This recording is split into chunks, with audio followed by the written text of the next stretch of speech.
بینەرانی بەڕێز من بەهرام جانوەتەنم بە سڵاوێکی گەرمەوە لە خزمەت ئێوەدام بۆ ئەوەی ئەڵقەیەکی دیکەی بەرنامەی ڕامان پێشکەش بە ئێوەی ئەزیز بکەم.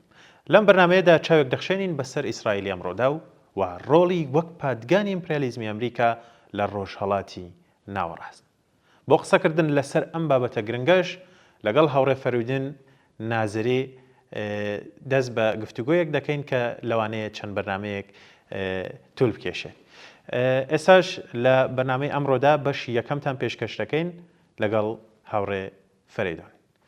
هاوڕێ فەریدون زۆر سپاس دەکەم بۆ بەشداربوونت لەم بەرنامەیە. زۆر سپاس بۆ خۆت، بۆ هاوکارانت، زۆر سپاس بۆ بینەرانی عازیز. زۆر سپاس. هاوڕێ وریا بۆ دەستپێک دەمەوێت لەو پرسیارەوە لە بەڕێزت دەست پێ بکەم کە ئەگەر زەحمە نەبێت کەمێک لە وردەکاریەکانی ئیسرائیلمان بۆ بخەیتە ڕوو وەکو پێگاتی دانیشتوانی سیستەمی سیاسی و ئابووری و هێزە نظامی و اطلاعاتیەکانی کەمێک وەک ڕوونکردنەوەیەک تا بزانین. بەڵێ من زۆر بە کورتی ئیشاراتێکەکەم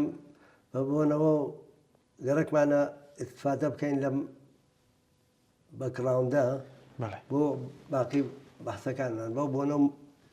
بە گشتی ناچمە سەر ئیسرائیل بە کورتی نوکتەگە لێ باس دەکەم. ئیسرائیل وڵاتێکی سربەخۆ بەو معنیە نییە. وڵاتێکە کە پێڵێن پادگانی ئەمریکا لە منتەقا. قسە ئیساکەم، قسەی تاریخ ناکەم. ئایسە وڵاتێک نییە، بەڵام بووگە بە وڵاتێ ئەوەش تەوزێ حەدەم یانێ چی؟ نزیک 10 ملیۆن جەمعیەتی هەست، کەمێک کەمتر. لە ناو خودی ئیسرائیلە یان هەر لە خودی ئیسرائیلە؟ لە ناو خودی ئیسرائیل نزیک 10 ملیۆن، کەمی کەمتر. بەشێکی دوو تابعیەتین. دوو تابعیەتەکانیش هەموو کەسە مهمەکانی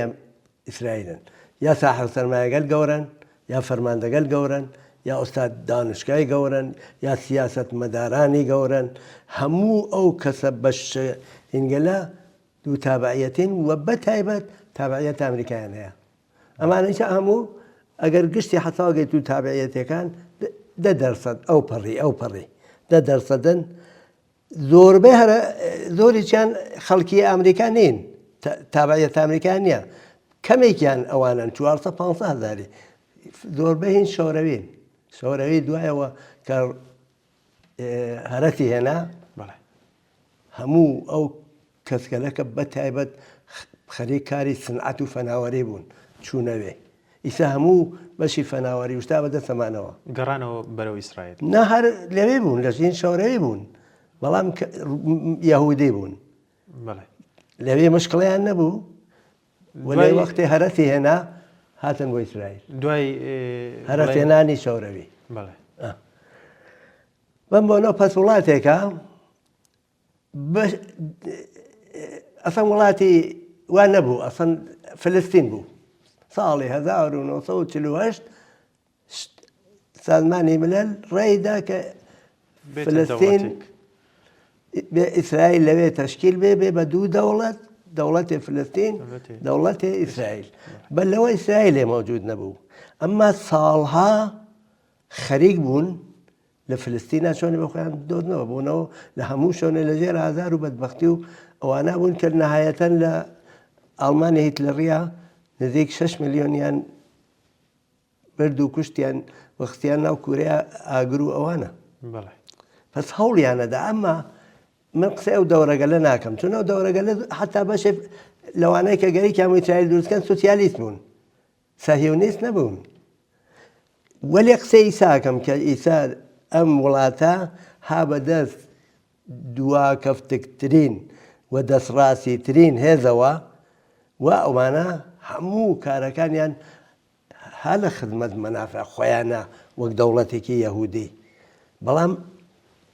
لەژێر سێبەری مەنافعی ئەمریکایە. کاوریا بەورە فەرموو. ئەمە ئەوە لە بەڕێزت پرسم، ینی پرسیارێکی گرنگ دێتە پێشەوە لە قسە باسەکانی بەڕێزت لە چه پرۆسەیەکی مێژوویە بوو کە ئیسرائیل بە جۆرە لە جۆرەکان بووە نوێنەری ئیمپریالیستەکان و ئێستاش کە بە شێوازێکی حاشاڵنەگەر دیارەکە نوێنەری ئیمپریالیستی ئەمریکایە لە ناوچەکە. ساڵها وتم کێشە بوو کە وڵاتێ دروست بێ بۆ ئەم یەهودیگەلەکە ئەوە چونکە بێ وڵاتن لە هەموو شوێنێ چ دەوڵەتەکان دڵنیان لیانەکردن چ خەڵک بە پێسونەت. ئەو وەختە ئەمانە زۆربەی هەرە زۆری ئەوانەی کە یەهودی بوون خەریک کاری تجارەت و پوڵ بە قەرزداون و ئەوەی پێژن ڕباخاری بە فارسی خەریکەوانە بوون خەڵک لیان تووڕە بوون بمبوونەوە. بە فکر ئەمە بوون ئەم وڵاتە دروستکەن. وتم ئەوەڵ سۆسیالیستەکان بوون هەوڵیانەدا، بەڵام بەرەبەرە دەسڕاستیەکان بوون بە نێرویەک ئاوا. من کە بڕێ تاریخیان بۆ باسەکەم ساهیۆنیستەکانی دەسڕاستی ناویان بنێن، چۆن ساهیۆنیستی دەست چەپیشمان هەیە، ساهیۆنیستی ئینساندۆستیشمان هەیە. ئەمانە ساهیۆنیستە دەسڕاستیەکان کارگەلێکیان کردگە سێر. ئەوەڵەن چونکە ئینگلیس لەو منتەقا ساحە و دەسەڵات بوو، مدام تەک ئینگلیسە هێنیان بوو، ئەوە بوو کە ئینگلیس سەرانجام لە تەرحێکا بەناو بلفۆر ئەوەی قبول کرد کە بەش ئیسرائیلیەکان بچنە یەهودیەکان. مەسەلەی یەهودی مەسەلەیەکی مەسەبی تەنها نییە، مەسەلەی قەومیچە. ئەوەیە کە یەهودی بچێتە ئەو منتەقە بەڵام کارێ نەکا کە هەموو شوێنێ داگیرکە. ئەمما یەک جەنایەتی ئاوایان کردووەکە وەختێکە نازیەکان بە ڕەهبەری هیتلەر دەستیان کرد بە دەستگیرکردنی یەهودیەکان و بیان نێرن بۆ ناو کوورە لە ئاشویتس و داخۆ و ئەوانە ئەیان شاردە و کێ دەستگیرەکەن کێ ناکەن. ئەم سەرانی ئەم یەهودیە دەسڕاستیە ساهیۆنیستگەلە ئەیان زانین ئۆگای بولغارستانە و لە بولغارستانە 150,000 یەهودی بوو. خەبەریان نەدا بە یەهودیەکان، کارێکیان نەکرد یەهودیەکان دەرچن، بێخەبەریان هێشتن بیاوان بە ناو کوورە قەراردادیان بەستە نازیەکانە بە شەرتێ ژەماعەتێک لە بیرمەنداون و کەسانی ساهیۆنیستی دەسڕاستی ئازاد بێڵن بێت بۆ فلستین. ئەوە کارگەر جەنایەتە میزیان کردووە. جا ئەمە لە ساڵی 1948 وەختێکە سازمان ملەل قەراردادێکە نووسێەوە شتێکە بە ناو 1970 کە ئیسرائیل بە ڕەسمیەت بناسێ وەک دەوڵەتێ، دوای چەند دەقیقە ترومەن ڕێی جمهوری وەختی ئەمریکا بە ڕەسمیەت هێناچی گەرەک ئەو پرسیارەیە تۆ کردەوە. و هەر لە وەختە و بە فکرەوە ئەمریکا بە فکرەوەیەکە فرەترین کومەکی ماڵیەکە ئەسڵ حاڵ بەتە لەو دەوراف دیاتر فەڕەنسەیە نێرێ، بەڵام ئەمریکاش کومەکەکە زۆرە لە وڵاتە ئەوروپیەکانی شەر لەو وەختەوە. بەڵێ ئینگلیس ئەوڵ کەشمەکەشێک چکۆلێتەکە بوو. ئەدانی چۆن بوو مەسەلەوە بوو خاوەرمیانە بوو بە ساحە و نەفت نەفتی بە تایبەت ئێران. ئەوەڵ ئێران لەو دو عەرەبستانە کە نەفتی زۆری تیا پەیداوێ کەنداوە بێ بە شۆنی نەفت و یەک پادگانیان لەوێ گەڕەکەەوە خۆیان حدوریان نییە. مەبەستت ڕۆژهەڵاتی ناوەڕاستە ئەو جێگایی خاوەرمیانە ڕۆژهەڵاتی ناوەڕاست. بەم بوونەوە هەر لە وەختەوە ئەمریکا بورژوازیی ئەمریکا ساحە و دەسەڵاتداران و بیرمەندانی ئەمریکا ئێژن ئەبێ یەک وڵاتمان لەوێ بێت کە بۆم ئەتۆمیجی پێبین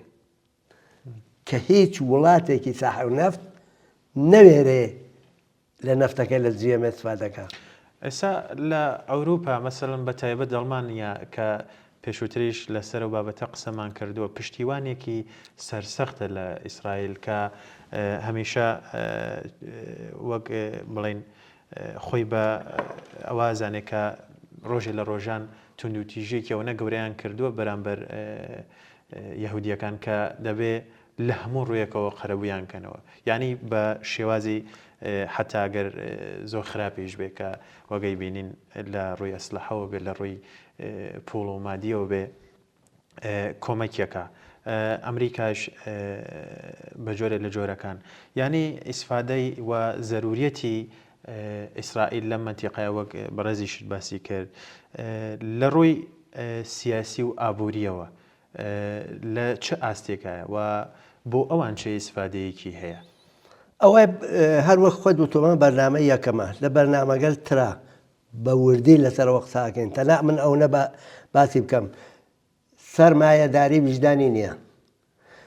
دەوڵەتانی سەرمایەداری وجدانیان نییە وە نییە بێژی چونکە 6 ملیۆن لەمانە ئەڵمانی بردیگیە کوشتیگیە ئەمانە وجدانیان ناڕەحەتە ئەوە نییە لە دەورووەری غەزا زۆرێک چاڵە گاز پەیدا بووە و ئەڵمان بە بۆنەوە ئیسە شەڕی ئۆکراینە رووسیە گازەکەی نانێرێ بە شدەت احتیاجێت بە گازی هەردان ئیسا ئەوە بەرنامەگەل داهاتوو ئێمە زیاتر قسەی لێوەکەین بەڵام ئامریکا ڕئیس جمهوری پێش ترامپ کێ بوو؟ بایدن چەندین جار لە ساڵی 1960 بەرەو ئەم لە چەندین جار تکراری کردێتەوە ئەگەر ئیسرائیل نەبووایە دەبوو خەڵکمان کردێ ئەو نە ئەهەمیەتیەت ئیسرائیل لەو مەنتەقە بۆیان حتا باوجودەوە ئیسە لە قەتەرە بۆ خۆیان گەورەترین پایگای نظامی و هەوایی و ئەوانیان هەیە شاید کەسێ بیر لەوە بکاتەوە ئیتر چه احتیاجێکیان بە ئیسرائیل زۆرترین احتیاجیان ئیسا هەست بە ئیسرائیل لەس قەزای کە لە داهاتووە ئێمە زۆرتر ڕۆشنیەکەینەوە بە هەرحاڵ ئیسرائیل گەلێکمە من ئەو نوکتە بێژمتەوە ئەم بەشە تەواو بکەم ئیسرائیل وڵاتێکی مستەقلی سەربەخۆ نییە ها لە خزمەت ئەوانە ئەمما ئیسرائیلیمان هەیە ئیسرائیلیەکان کێن ئەوانەی کە کرێکارن ئەوانەیە کە کرێکارنشن زۆربەی لە ئەفریقاواتن لە ئەتیۆپی و ئەریترەواتون نەوەختە ئەریترە و ئەتیۆپی یەک وڵات بوو زۆربەی لێنەواتکن ڕەشن وە زەڵمیان لێچێ لێرە وەک کرێکار یەهودین بەڵێ یەهودین حتا بە تەرح و بەرنامەیەکی نظامیەوە بەشێکیانیان هێنا وایە کۆکرانەوە لە ئیسرائیلە کۆکرانەوە لە تەواوی دنیا لەو وەختەیە گشتی گەڕایەوە ئەوەی من بزانم لە باشووری کوردستانیش حتا ژمارەیەک چوون منتیقەیە هەیە بە ناوی جوولەکان و ئێستاش هەر بۆ ناوە ماوە کە ئەکسەریەتیان جوولەکە بوون و لەم منتیقەیەشا زۆر بوون کە ئێستا پێم وابێت لە ئێرانە زیاتر بن لێرە نەماوە لە ئێرانی هەموو چوو تقریبان هەموو چوون هەمویان کۆکردنەوە لە ئیسرائیلە هۆکارەکەی ئەمە چی بوو ئەم ئەگەرەوانە من وڵات چۆن بێ چۆن کێ کاریان بۆ بکە پێشتریانی کەسێکی وا لەو مەنتیقەیان نەبوو لە ژێر دەستی یەهودی تیا بوو بەڵام عەرەبەکان زۆر بوون فلستینیەکان زۆر بوون یەهودی تیا بوو نزیک 200 نازانم ئامارەکە لەبێ نییە وەلێ ئەوەی کە 10 ملیۆنە ئاوا دەمکرایەوە بەشێکی گەرەکمە بێژم کرێکارەکان بەشێکی ئەفریقاین بەشێکی هین دەورەی رووسیای پێشەوڕەوین هین دەورەی تزارن دەرچووگەن بە دەست تزارەوە ئەوانە هاتکن پێشگەلەوە ئەوە نیە خوا دوتۆ لێرە و چووگەن لە ئێرانەوە چووگەن لە وڵاتانی ترە چووگەن ئەمانە ئیسرائیلی ئەسڵۆگەرەکەمانن ئەو وەختە 1.3 دەمانە نەدان بژین 1 ملیۆن وردە لەمانە هەن لەژێر هێڵیە جاریە لە وڵاتە دەوڵەمەنە چونکە بۆ دەوڵەمەنە بە جۆرە لە جۆرەکان ینی ئێستا تەزاوراتی یەهودیەکانە بینیت لە ئەمریکا کە بەشێ لە قسەکانەوەی ئەڵێن ناتانیاهۆ ئیسرائیلی نییە و یەهودی نییە و ینی دوورە لە ئێمەوە ئەمە بەو مانایە هەر ناتەوە کە ناتانیاهۆ لە ژێر فەرمانی ڕۆژە ئاوایە و کە بەشێ زۆری خەڵکەکەشی قوبوڵیان نییە ئێستدلالەکان گەڵەتە هەم یەهودیە هەم ئیسرائیلیە بەڵام دوو تابعەتیە ئەمریکاییچە بەڵێ نا یەهودیە بەڵام دەستڕاستیە بۆ چوونەکانی دەستڕاستی ترین نخستوەزیری ئیسرائیلە مەسە چونکە نخستوەزیر قودرەت ئەسڵیە ڕێیس جمهور نییە لەوێ ڕێیس جمهور مەقامێکی ئەوا بژین فەرمیە سەرۆک وەزیران سەرۆک وەزیران هەموو کارەیە هم يهودية هم إسرائيلية آخر إسرائيل ببونا قانوني كي قدران قبنا قانوني هالقرانوا هركا هاتكا فورا نبيت إسرائيلي ليش نافرسن لولاتي كواتكي أجري شارو مندي هالكونيكي بتجي خد بابا بيني أصلا ولاتي بويزم ولاتي سيرة مردينية تعريف مردينية ببونا هر جوريك أتو ببونا هر بري قريت أنا كل أو منطقة 2000 صال نموبر لا هنا التوراة هنوسياقا بخلنا زيادة صلاة خوان بله أو مثلا أما مقسومة وسا إسرائيل بس هيا أجر من يجمع ولاتك نيابو معني أو إراد قليها وال سرمایه داری که تیا وەکو وڵاتانی تر کرێکارە چەوسێننەوە تا ئێرەیان نێوەلیبرالیزمی اقتصادی کارەکا لەوێ هەژارەکان یان 90% عەرەبن لە ئەسڵان عەرەب ئیسرائیلیان پێژن و یا ئەو کاریگەرگەلنە پێم وابێت لەناو خودی ئیسرائیلە 75% ئیسرائیلی تەواون و بەشێکی موسڵمانێکی تیا و بەشێکیشی لە دەرۆزی و دینەکانی ترکیە یعنی 25 لە سەدێکیشی ئەوە بەڵێ 75% ئەو وەختە وتۆ سیستەم سیاسیەکەی چیە سیستەم سیاسیەکەی بەناو دموکراسیە انتخابات ئەکرێت و ئەمانە وەلێ ئەو دموکراسیە فقط بۆ یەهودیەکان هەیە ئاپارتایدە وەکو ئافریقای جنوبی کە دموکراسی بوو فقط بۆ سپیەکان ئەمای دموکراسیان هەیە فقط بۆ لەو دووە بە هەزار شکڵ هەر کە مخالفیان بێ سەریەکەنە ژێر ئاوە یا شتێکی پێکەن یا بێقودرەتیەکەن بەناو دموکراسی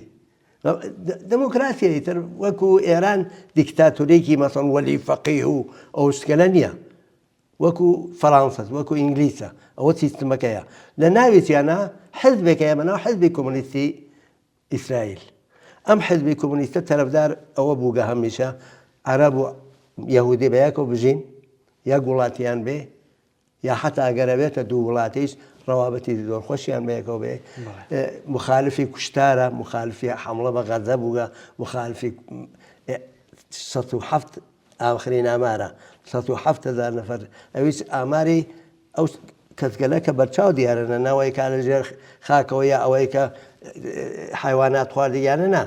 107,000 نەفەر 20,000 نەفەری مناڵن دەی ئەو حزبە مخالفی هەمووەمانە بووگە تەنها ئەوانیش نییە حزبێک تەشەکولێترە بەرەن بەناو 11 ئەوان لە تەک تازەی بەیانەیەکیان دایمە خۆنمانەوە لێرە هەموو ئەو کارگەل دەسڕاتی گەلیانە محکوم کردو کاوریا یان بە جۆرێ ئەمەوێ ئەوە لە بەڕێزت پرسم شەڕی ئیسرائیل بەرامبەر فەڵەستینیەکان بۆ خاکە ئەوەی کە ئەیبینین زاڵکردنی دەسەڵاتی خۆیەتی لە مەنتیقەکە بەڵام شەڕی فەڵەستینیەکان بە چ جۆرێکە شەڕێکی مەزهەبیە یان ئەوانیش داوای مەنتیقەکەکەن بۆ خۆی ئەوان داوای مەنتیقەکەی خۆیان نەکەنەوە بەڵام تایسە ئەتوانم بێژم لە 1948ەوە خەباتی فلستینیەکان لە دژی ئیسرائیلی ڕانەوەستاوە بەڵام بەداخەوە دوو ئینتیفادەی گەورەیان کردگەر کامی 6 ساڵ دەوامی ئاوەرد بەڵام ڕاهبەریەکەی بەدەست نیرۆگەلی انقلابی و چەپ و ئەوانەوە نەبووە بەدەستەوە ئیسلامی گەلە بووگەوە ئاخرینەکەی حەماسە و ئەوانە ئەمە ئەڕەسەی پرسیارەکانم بە جۆرێتر بەرەمەر بۆیە پرسیاری پێشوشمەوە پرسیارم لە بەڕێزت کرد هەڵسوکەوتی حاکمانی عەرەب لە مەنتیقەکەەوە بە تایبەت ئۆردۆن و سووریا لە سەبارەت بە فەڵەستینیەکان چۆن بووە ئایا هەمیشە ئەمە پشتیوانیەکی بێمەرجیان هەبووە یان ویست و وڵاتەکەی خۆیان لە پێش بووە لەبیرمان نەچێت کە خودی فلەستینیەکانی گەرچی هیچ وڵاتێکیان نییەوەمانە هەر مەوجودن لەوێتر ئەمانیشە ساحب سەرمایەیان هەیە کرێکاریان هەیە کەشاوەردیان هەیە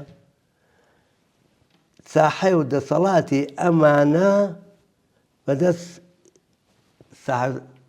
قدرة أوانيان هم طبعا صاحب سرمایە و قاچاق فرۆش و کالا بێرە و کالا بووە و کالای کەشاوەردەکان تێنە بیفرۆشە بە ئیسرائیل و بیفرۆشە بە وڵاتانی تر و ئەوانە بووگن دەوڵەتان تەک ئەمانە ارتباطیان بووە و ئەمانیانە بەهێز کردووە حەماس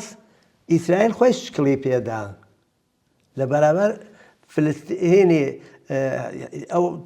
ڕێکخراوەکە یاسر عەرەفات ڕاهبەری بوو چونکەوە ناتیۆنالیست بوون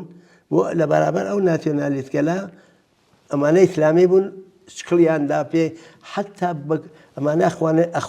ئەخوان المسلمینین قەتەر فرە نزیکە بەمانەوە لە کاناڵی قەتەرەوە پوڵیانە ئیسرائیل خۆی یا ئیجادە معنیەوە بێجێ بە قەتەر خەتەرێک نییە بۆ تۆ چون ئەزانێ ئیسرائیل بەشێ لە ئەمریکاس تۆ ئەو پولگەلە بە حەماس ئیسرائیل شکڵی پێدا بەڵام خودی سووریا و خودی ئوردن هەم پشتیوانیان کردووە عموماً هەم سەرکوتیانیان کردووە پێما بێگەر هەڵە نەبم لە ساڵی 1968 کە بزوتنەوەی ڕزگاری خوازی فەڵەستین سەر هەڵەیە لە ناو خاکی ئوردۆنا بێت کە سەرەتا ئیتر بڵێن ویستی ئازادی خوازانیان دەست پێکە ئوردۆن بە شێوازێکی زۆر تونند و تیژانە دژیانەوەسێتەوە کە پێما بێ هەزاران کەسیشیان لێ کوژێ بەڵێ ئەوە تۆ قسەی ئینتیفادەیە وەڵەکەی 1968 تا 1993 کە لە ئوسلۆ لەبێن عەرەفات و وەبدا مناحم بیگی ناهینێ قەراردادێ وەسکێ لەجێ ڕەهبەری ئەمریکا و کلینتۆنا تواوە بێ هینە و دەورەسە بەڵێ ئوردن لی داون بە جۆرێکیش پشتگیریانەکە یاخر پشتگیریانەکە بە شەرتێ تەسلیم بن مبارزە نەکەن وەکو پشتیوانیەک بۆ ئیسرائیل لەو کارەی کردووە لەبەر دەسەڵاتەکانی خۆی ئەو لە ئیسرائیل ئەترسیا چونکە ئیسرائیل وتم بەشێ لە پادگان ئەمریکات ئەترسیا تۆ کە ئینتیفادەکە لە دژی ئیسرائیل لە دژتە وێسێ و دوێسا بەنابەرین پشتیوانیان لێکات ئەگەر ئینتیفادە نەکەن ئەگەر خەبات نەکەن سووریا شەروا بووە ئەو حافزە سەدە یەکێ لە مرتەجعترین و ڕێویترین کەسەکانی تاریخی سووریەیە ئەوان شەروا بووگەن ئەسڵ حافزە سەد ئەعتقادی بەر فلستین نەبووە ئەویش وتوویە فلستین هەمووی بەشی لە سووریە گەورەت ئەوە بووە پشتیوانی کردووە پشتیوانی چی نەکردووە ئەو قسەگەریچێ کردووە عەرەفاتی گرتو بەینە زیندانی کردو زۆر پێچیدەیە ئەم قەزیە وەلێ وڵاتانی عەرەبی بەبوونەوە هەمیشە مرتەجعترین دەوڵەتەکانیان بووە بێژگە لە دەورەی ناسر کە ناسیۆنالیستی بووە باوەڕی بووە بە هین وشتەکەی خۆی و باوەڕی بووە بە دفاع لە مەردنی فلستین بێژگە لە دەورەی ئەو نەوێ واقعا هەموو درۆیان کردووە تەکمەردنی فلستینە هەموو ئەو هاوکاریان لە ئیسرائیل وەرگرتووە هەروەکو حەماس ئەمەڵەن بە قاداندی ئیسرائیل تەوا بووە کارەکانیان لێدان لە چەپەکان هاوکاری چەپ ئاخر ئەزای چۆنە چەپەکان بەداخەوە هەمیشە ضعیف بووگن هەمیشە و دایم ضعیف بووگن ناچار بووگن پەنا بوون بە سووریە مەسەڵەن پەنا بوون بە وڵات و کومەک لە وڵات و ئاخری ئیسا تقریبا ئاثارێک لە چەپەکان ناونیشان کەس ماوە حەز ماوە فڵان بەڵام تەئسیری ئیجتیماعییان نییە بەداخەوە نوختە بێژ موجات سوالەکەت وەک شتێکەکە سوالێتتر بکەی ئەونا چەپ ضعیفە لە ئیسرائیلا کە ئەم دەسڕاتی گەلا توانەی یانە جەماوەر بە تایبەت ساڵێکە کەمێ تەغیری کردووە ئەنە جەماوەر خانەکەنە بێ ئەمانە پاکۆکەین ئەم فلستین وەختیە تەواویکەین با بیان کوژین بە مناڵ بە ژن بە هەرچێ ئەداین چێژە هێن نەتەنیاهۆژێ کۆرپەڵەکانی چیان تێرۆریستن چون گەورا بنەوەن حەماسی بە نەزەرەوە مناڵەکان تێرۆریستن چون گەورا بنەوە دایکەکان تێرۆریستێنە دنیا بەنابەرین بیان کوژێن تو جەماوەرەکە باوەڕیان ئاوردوو بەمە ئەوە ساڵێکە ساڵ وردەیکە لەژێر تەئسیری مبارزاتی خەڵکی دنیا هاتگنە خۆیانە ئەوە خەریکی ناچارەکەی بینین مخالفەتەکان تەک نەتەنیاهوە ئەبینین فەرموو هەوڕێوریا وڵا دەمەوێت دوایین پرسیارم لەم بەشی بەنامەکەمان ناڕەسەی بەڕێزت کەم خەباتی گەلی فەڵەستین لە بەرامبەر دەستدرێژەکانی ئیسرائیل تا ئێستا چ قۆناغێکی بووە؟ وتم دوو ئینتفادەیان هەیە هەرێکی 6 ساڵەوە دانێکی 1970 6 ساڵ جوانی فلستینی بە بەرد لە بەرابەر تۆپوتانی ئیسرائیلیا بێتە یەک ئینتفادەی تریان هەیە بەڵام بەداخەوە هەمووی لە مەسجدول ئەقسا دەستی پێ کردووە ئیسلامی ئەویش دەوام بە بەرد لە بەرابەر تانگابێسە بە هەزاران کوشتە بدە و نەتیجەکەی ئەوەسە کە ئیسرائیلیەکان زۆر قەویترن بەهێزترن فلستینیەکان زۆر ضعیفترن تەناوە نییە وردە مبارەزاتی چیان زۆر بووە بێژگەلەوە خۆتە بزانیتر یەک دەحاوێنی دانیا لە ئەمریکا بە ماشینە چێتە ناو جەماعەتە یەهودی ئەمە شەر بەشە لەو مبارزەیە بەڵام تەرۆریستیکی بێمعنیە غێرئینسانیە بێتاسیرە تاسیریە بەلای خراپە مبارزاتەکانیان لەژێر ڕەهبەریکی پێشڕە و ئەوانە نەبووە سازمان دروست کراوە وەکیلەکەی مەسەڵەن جۆرج حەبەش نایف حەواتمە بەڵام ئەوانە نەبوون بە جەماوەری و ئەمانە هەر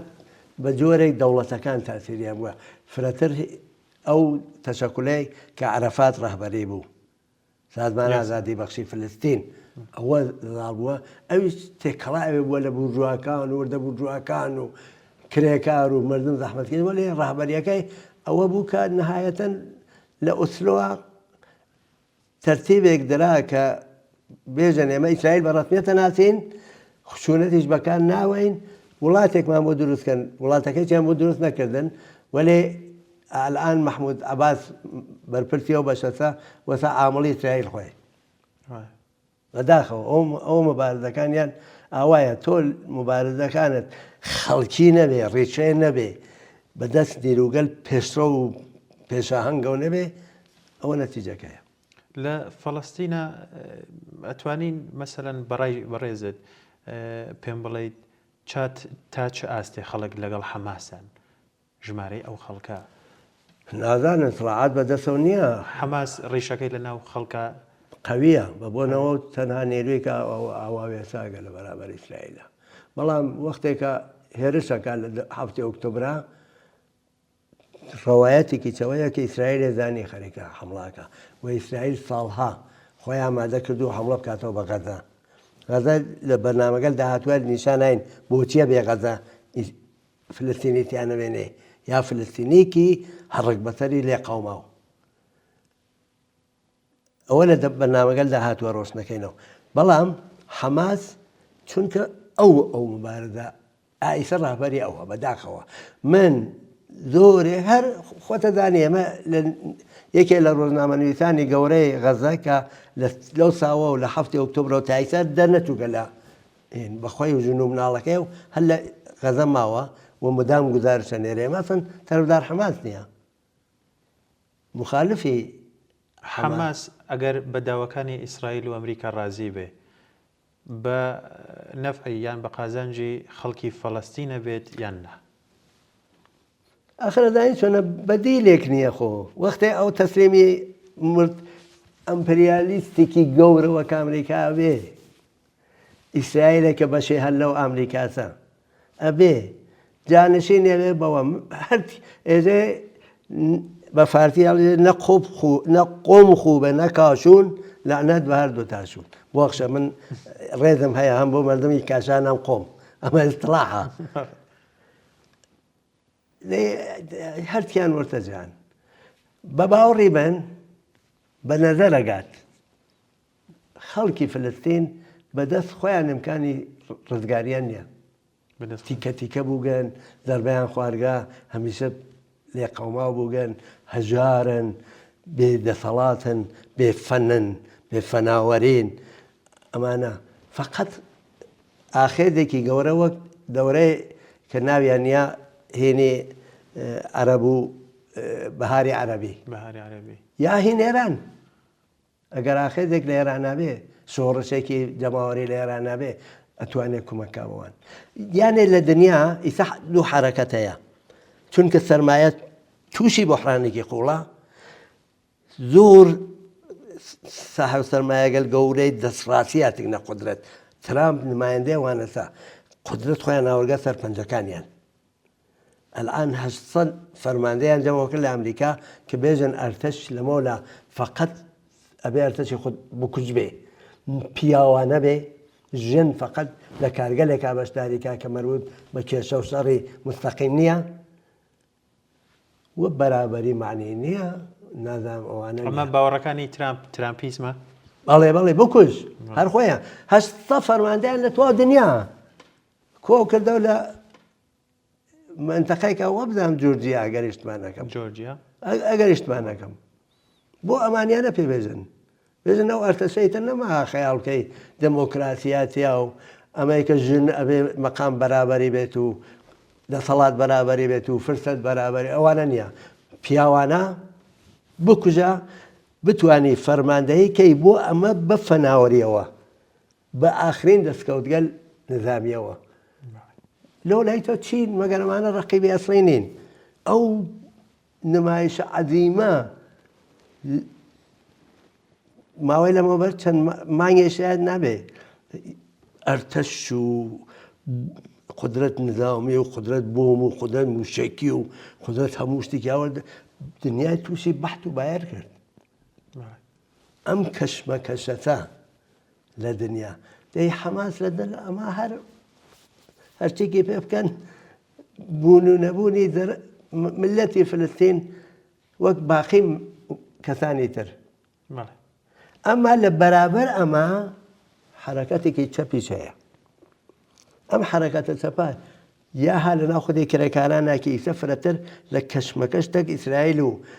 لە دفاع لە مەردمی غەزا خۆی نیشانداوە یەکدەها 2 ملیۆن نەفەر لە ئیسپانیا تێنە خیابان 2 ملیۆن نەفەر و یا چەند ملیۆن نەفەر لە ئیتالیا تێنە مەیدان یا ئیتر کەشتی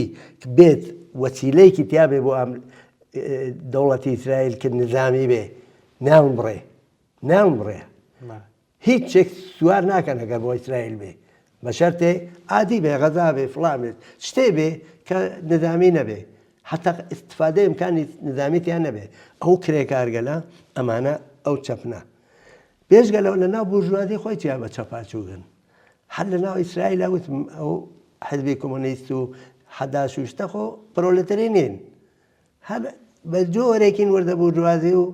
ئەمانەن نەهایەتەن حەسایەکەی ئەچنە و دەناحی چەپی بورژوازی بەڵام مەسەڵەن لە ئینگلیسای ترمە زۆر مشەخەت خۆی نیشانداوە لەناو حزبی کاریگەرە کە من واقعان پێم وایە باشترەوە پێشین پێ حزبی کار کەیسە یەکێ لە مرتەجعترین هێزەکان و پشتیبانی ئیسرائیل و ئەمانەیە یەک نیرو دەراتکە کە ناویان یا حزبی شوما حزبی تۆ